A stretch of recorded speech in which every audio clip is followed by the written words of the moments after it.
মদিনাতে আছি, নামাজ শেষ করলাম।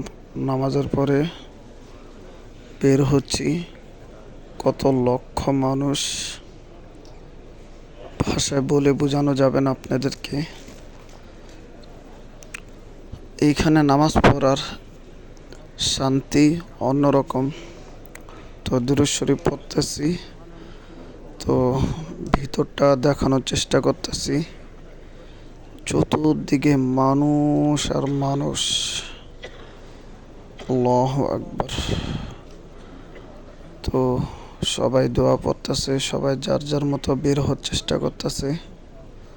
আমিও বের হচ্ছি, তবে অনেক মানুষ, তাই ধাক্কাধাক্কি হচ্ছে, ধীরে স্থিরে বের হতে হচ্ছে।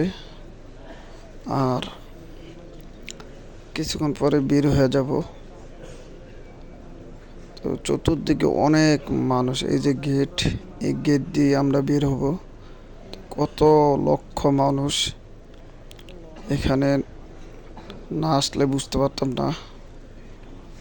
তো সবাই এখানে নামাজ পড়ছি, মসজিদের ভিতরে অনেকে নামাজ পড়ে, অনেকে মসজিদের বাইরে নামাজ পড়ে। আর সব সময় মদিনার মসজিদে অনেক মানুষ থাকে, আল্লাহর রহমত থাকে। আল্লাহ আমাকে কবুল করছেন, তাই আমিও এখানে আসতে পারছি। তো এখানে তো নবীজির রওজা শরীফ, এই মসজিদের মেম্বারেই নবীজি খুতবা দিতেন, বয়ান করতেন। আল্লাহর কাছে দোয়া করি, আল্লাহ যেন প্রত্যেক মুসলমানকে এখানে আসার তৌফিক দান করে। প্রত্যেক মুসলমানকে যেন আল্লাহ কবুল করে, আল্লাহর বন্ধু রওজা শরীফ যেন দেখার তৌফিক দান করেন, মদিনা শরীফে যেন আসার তৌফিক দান করেন, এবং মক্কা শরীফেও যেন আসার তৌফিক দান করেন। আল্লাহ কবুল করলেই আসতে পারবেন।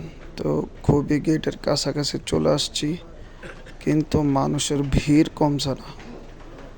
তো দেখেন, এই যে খুবই এখন বের হয়ে যাচ্ছি, তখন মসজিদের ভিতরে ছিলাম, এখানেই বের হতে অনেক সময় লেগেছে।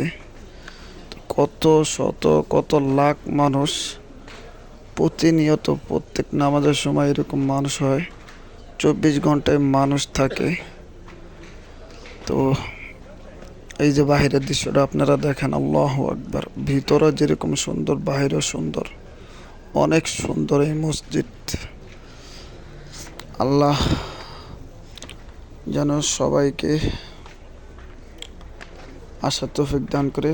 এই যে বাহিরে চলে আসলাম, বাহিরেও যেরকম মানুষ, ভিতরেও মানুষ, মানুষ কোনো কমতি নাই। আল্লাহর কাছে হাজারো লাখ কোটি শুকরিয়া, আলহামদুলিল্লাহ।